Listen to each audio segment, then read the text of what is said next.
So now we would like to walk through AP Classroom. This is an online platform that has so many resources right at your fingertips. Notice here also that I am presenting this a little differently for a reason. And the presentation that you saw before on the course and exam description was done through through Zoom.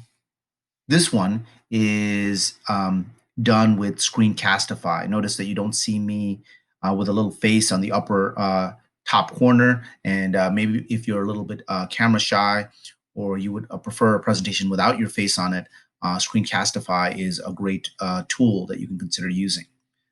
Excuse me. Let's work our way through this. This is AP Classroom, navigation links to the CED.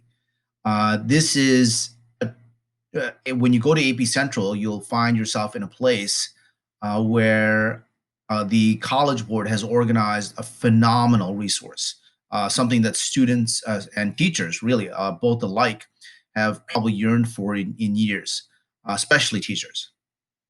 When you get to the AP Central website, sign in, and you'll notice a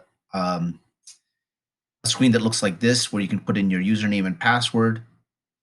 And once you've signed in with your username and password, you will find yourself in a unique homepage that is personalized to you depending on the number of AP courses that you may teach.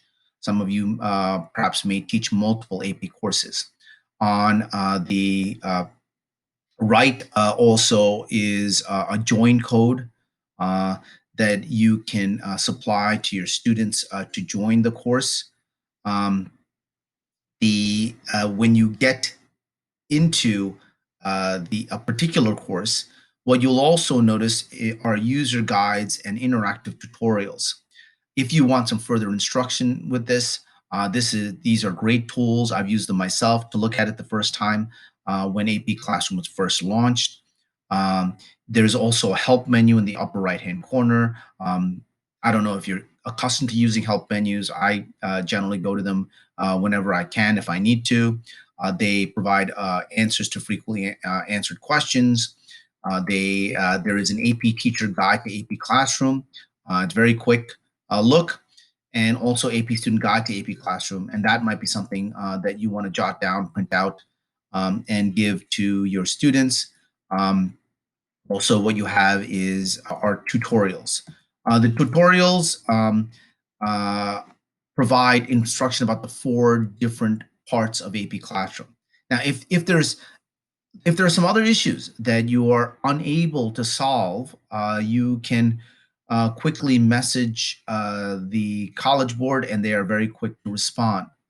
Now, if you were to use some of these tutorials, they would look something like this: an overview, the 3 central, and then the 3 central aspects of AP Classroom, which are or 3 out of the 4, which are the personal progress checks, the progress dashboard, and the question bank. When we look at AP Classroom, one of the critical things that it does is help us distinguish between formative versus summative assessments.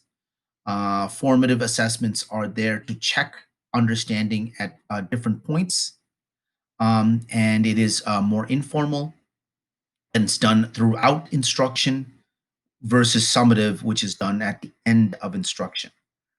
When we look at the course at a glance again, as we did yesterday, or as I looked at it yesterday, but you're looking at it perhaps on the same day, what you'll notice here is that within each of these units, one of the things that are highlighted are the skills that students may encounter associated with a particular topic. In this case, for instance, imagine claims and evidence in sources. You see it 3 times in Unit 1, 2 times in Unit 2, 2 times in Unit 3, again in Unit 4, again in Unit 5, again in Unit 6, and again in Unit 7. And this will continue on to Units 8 and 9. The reason behind this is so that students have repeated instances where they practice, for instance, in this case, this particular skill. Not only is that the case, but if we were to look at claims and evidence, the specific skill, well, you'll notice in your skill categories, this is skill number 3.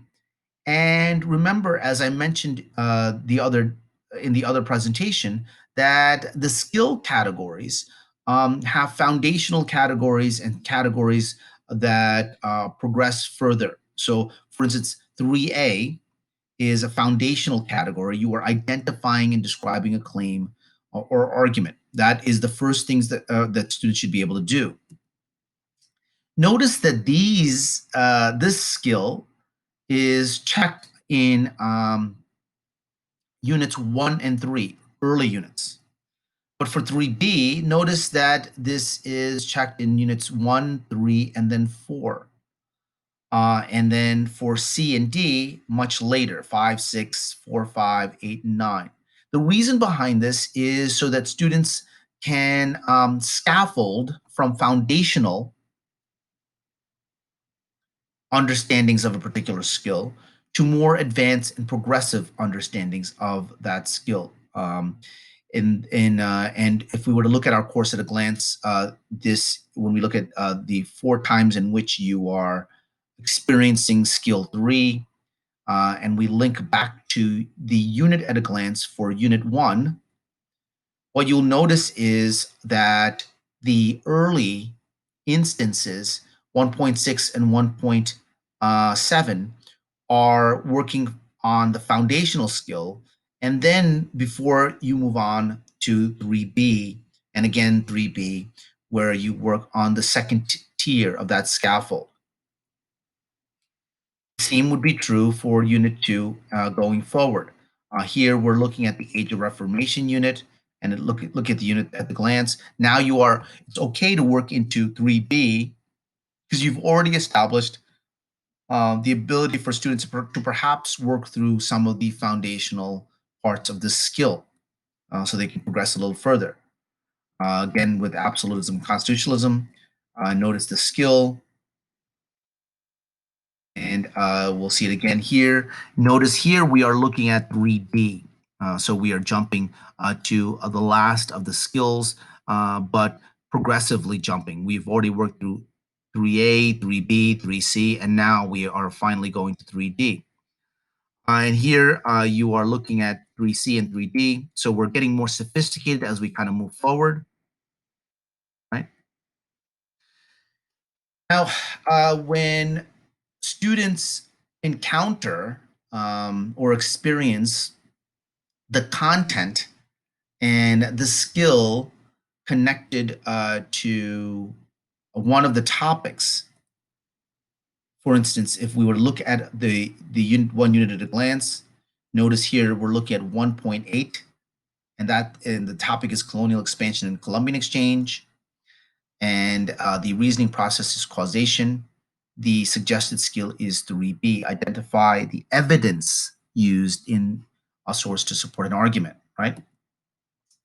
When we look at that and we connect it to the skills that we understood in general, this is the second of that scaffolded skill set in skill 3. And if we were to look at these columns again, it's content and skill. You always want to marry content and skill. Now, in a corresponding way, we will see the same or a similar setup online. The online Unit 1, if you look at the screen, this is Unit 1, and these are the topics. These mimic the topics that were covered in the unit at a glance within the unit guide itself. And the color coding is the same, the format is the same, except now we are looking online. So, for instance, when we look at colonial expansion and Columbian exchange, which we just talked about earlier, notice on the AP Classroom online, we're looking at this as number 8, colonial expansion and Columbian exchange. Look at the same color coding here. And at the end of it, look at what it says next to it as topic questions.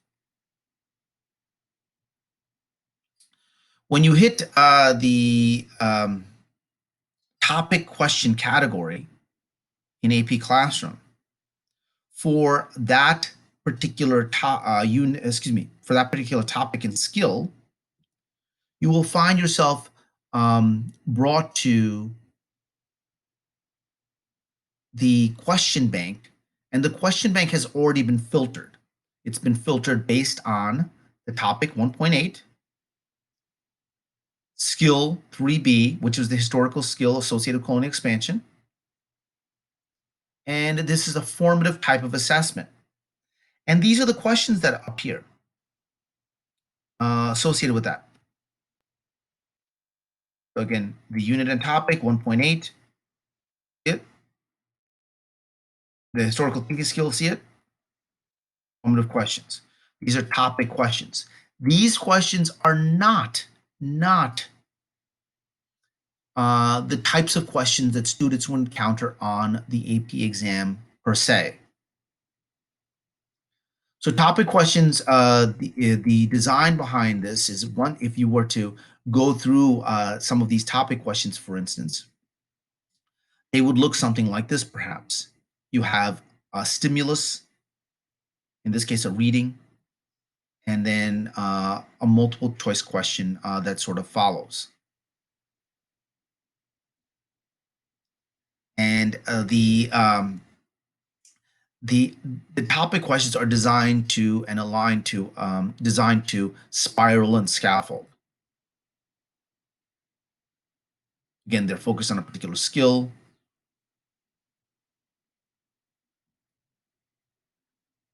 Three A in this case, Unit 1, 1.6, an early instance in which students encounter the skill 3A.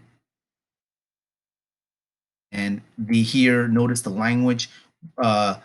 Which of the following claims does the author make in the first paragraph?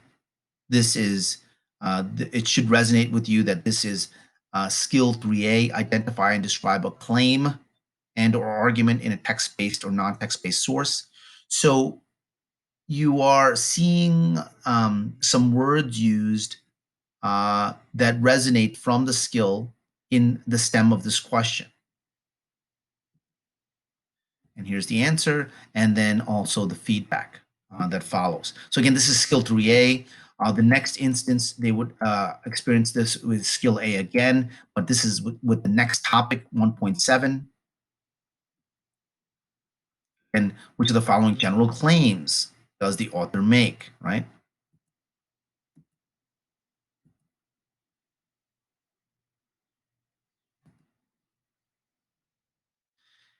When we go to the next instance of this in topic 1.8, notice here we've jumped to 3B, right? We've scaffolded up. Students had two instances where they experienced working with 3A. Now look at the language here. Which of the following does the author use as evidence? Identify the evidence used in a source. So notice how the question, the stem of the question is mimicked from the framing of the skills for 3B.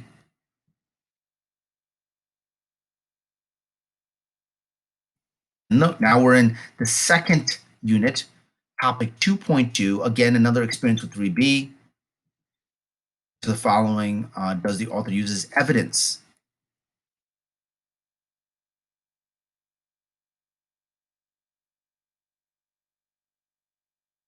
Now, if we go to unit 5, we're looking at an instance in which students now experience 3C in their topic questions.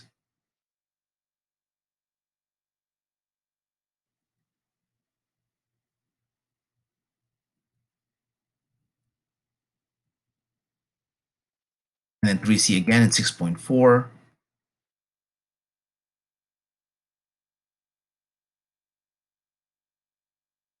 And then finally, in Unit 5, 5.7, they will encounter Skill 3D, explaining how claims or evidence support, modify, or refute a source's argument.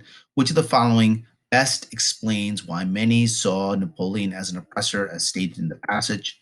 So this is a degree of difficulty higher than the ability to work in skill 3A. Skill 3A also, of course, is foundational, right? You need to be able to add first before you can do something else mathematically. And that's simply the same idea here. D again in 8.9, the language, which is the following piece of evidence, would most directly support. These are students thinking a little bit beyond the text.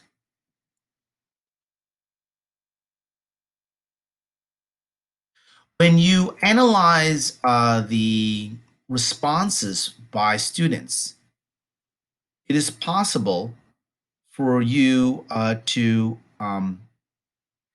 work through again for students to work through both the correct answer in this particular case. Look at this question. On and in terms of this question, the multiple choice part of this checks off A as the correct answer. Notice at the bottom of the page is feedback, but you also get feedback for incorrect answers, and that is vitally important for students to be able to see this feedback to determine what it is that they might have had a misconception about. When you can do that. You don't have to necessarily do it through the units in AP Classroom. You can go straight to the question bank and filter it in the same way. But basically, the design here is these are topic questions that examine a student's ability to work with both content and a skill together. In general, you can choose whether you want to use a whole set. You want to use a bunch of topic questions together in pieces. You can also choose for it to be online or on paper. You want to think about when is a good idea to do this. These are formative questions to check student understanding. It's possible that students may have encountered this topic in previous settings, in a previous history course, for instance. So a homework assignment before the topic might not be a bad idea. Immediately after a topic is taught in class, as maybe like a do now, a bell ringer, and as an exit ticket. Okay, and you should really look at the how students handle the questions really as soon as possible. Data review should occur immediately after administration, and you are encouraged to enable students to be able to access and look at those rationales, the feedback. Very important for them to understand the information and then go over any misunderstandings to plan any future instruction. Another uh, another part of AP Classroom might be a personal progress check. Personal progress check, as opposed to a particular topic and a skill being tested in association with the unit. The personal progress checks occur at the end of each unit, at the end of Unit 1, for instance, or the end of Unit 2, or 3, or 4, or 5. And they assess the ability for students to understand the content for the entire unit, as well as various skills. So they have multiple opportunities to do this. And when we look at what type of exercises they'll encounter, well, that is somewhat up to you. There is a multiple choice set that you can give them. There are also free responses that you can add to that set, a short answer question, and also um, a partial long essay question. These are designed to be implemented within a 45-minute period. So therefore, you'll see a partial long essay question. So at the end of progress check unit 1, this is what you would see. The personal progress checks really look at content and skill, but now content throughout the entire unit again, and skills that they've encountered so far. Remember, topic questions are designed to assess student understanding of one specific topic, perhaps, and a singular skill. Personal progress checks, again, to reiterate, enable students to do more than that. When we look at topic questions, we are, as a reminder, we're pairing content and skill um, for one topic. In this case, printing, and in this case, 1B, explain the historical development of process. But for the personal progress check, it's the entire unit, all of the content, 1.1 all the way down to 1.8. So everything from contextualizing Renaissance and discovery as a topic, all the way down to colonial exchange and colonial expansion and Columbian exchange as a topic, and all of those skills that were associated with those topics that they've encountered so far in this unit. They're designed to be within a class period, and again, we know that your class periods might vary a little bit, so therefore you do have options. The multiple choice questions are a whole set, but you can choose to opt in or opt out of the short answer questions, the LEQ, and so on. At the end of the unit, you'll see something like this, and if you click multiple choice FRQA, FRQB, this is what you can give students to do. When you click those, you will find yourself here, um, and you can do a number of things. You can unlock the assessment immediately, or you can set a time and date, set a time limit, let students see their results. That's probably a very good idea, and it's probably a good idea to also scramble the question order. For the free response questions, there's an additional element here. You can assign the free response questions as a printed booklet. When you go through the questions, this is what it would look like in your preview. You can preview the questions all through them.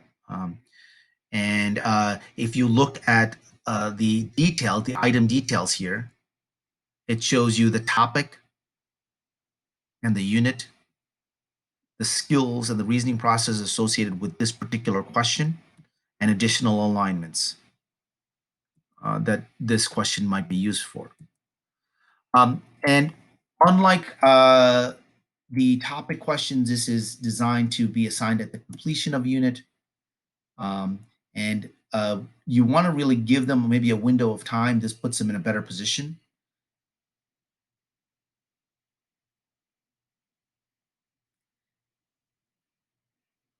The It's suggested that when you work through this, the scoring of the student responses that they're entered, um, you allow the entry of student scores in AP Classroom, and again, like topic questions, data entry should occur immediately.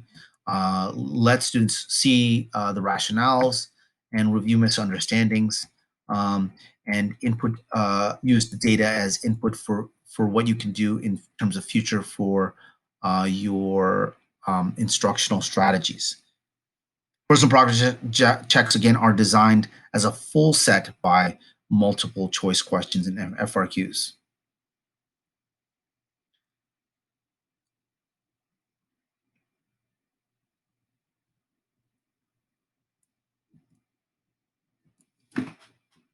Now, some of these, when we're talking about these two items, both the topic questions and the personal progress checks, they're not really used to evaluate teacher effectiveness or assign letter grades to students, and you don't want to necessarily misuse them in that way.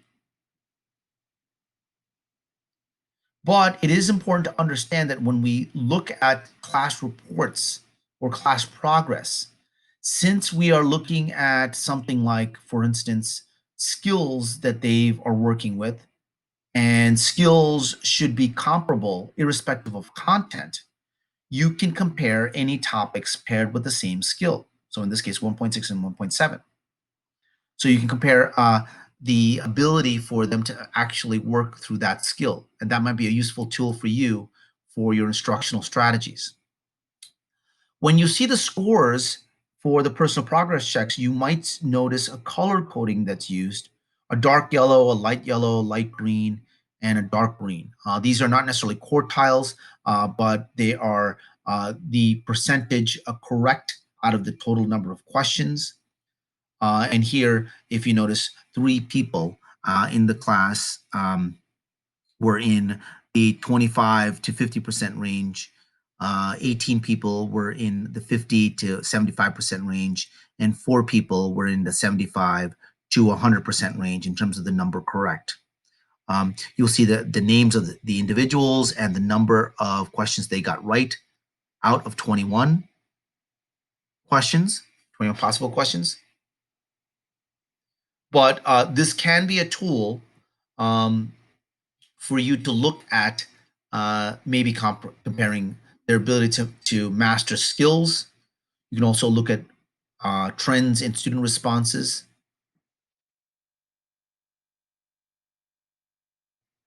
Because notice the tabs here: questions, topics and skills, students. And this segues us into the progress dashboard. This is an interactive report that can highlight student progress as they learn what they need to for the course. You can view the progress of students across classes. In this case, we're looking at 2 different European history classes, period 1 and period 2. And you're looking at scores for the 3 units in 1, 2, and 3. So these students have taken the 3 units. These scores that are revealed are the average scores for the unit. So this is the class average, 14 correct for your period 1 European history in unit 1, 14 correct in unit for the period 2 European history class. It seems like period 1 and period 2 are doing similar work, and then you get to unit 3, and then maybe perhaps period 2 got just slightly behind in terms of class average. If you hover over one of these, what you'll see is the actual scores, not just the average. The average, of course, is 13 out of 21, but this is the range according to the percentage breakdowns. Everybody was at least in the 25% or higher category. 3 were in that range, 18 were in the 50 to 75% range, and 4 were in the high range. This shows you the individuals, right? You can also look at students here. And if we were to look at students, notice what pops over here in green.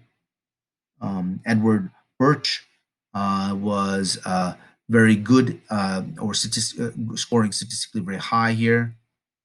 If you hover over, in this case, Melissa Avery's score for Unit 3, there are 21 questions. She got 15 out of 21. Okay. So I would suggest that you kind of play with it once you've given them a task, a topic question, a free response question, and so on. The last big item that we want to cover is the AP question bank. This is phenomenal in the sense that if you were a European history teacher, AP European history teacher in years past, there might have been a scrambling to either create questions or pool questions or get questions, etc. Now you have thousands and thousands of questions that are right at your fingertips. You can create different types of assessments based on all of these questions. Again, notice the top of the page. It's your home, progress reports, progress checks, progress dashboard, and then question bank.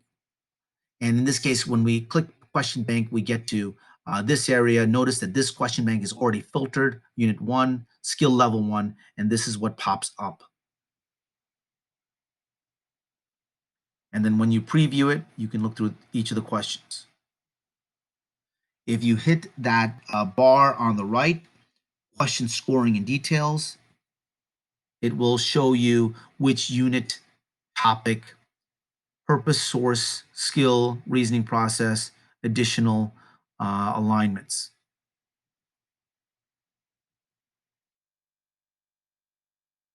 If you notice that once you filtered out a set of questions, there might be an orange bar. Previously used questions are indicated in the orange bar. So that helps you determine what you want students to see again in terms of instruction.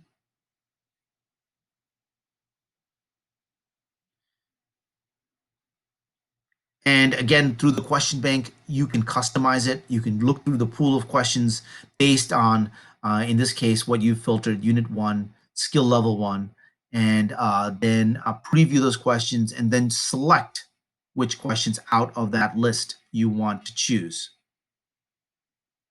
So what we've gone through so far is this, the various types of AP assessments to guide instruction.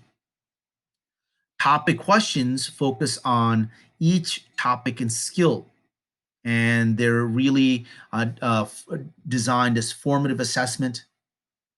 You can customize these in some way by grouping them together as sets, or you can set them up individually.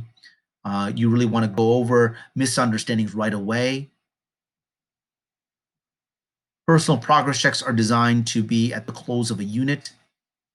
You can set the time, unlock it, schedule the date, and you can choose from the full multiple choice set or the short answer questions or the long essay question.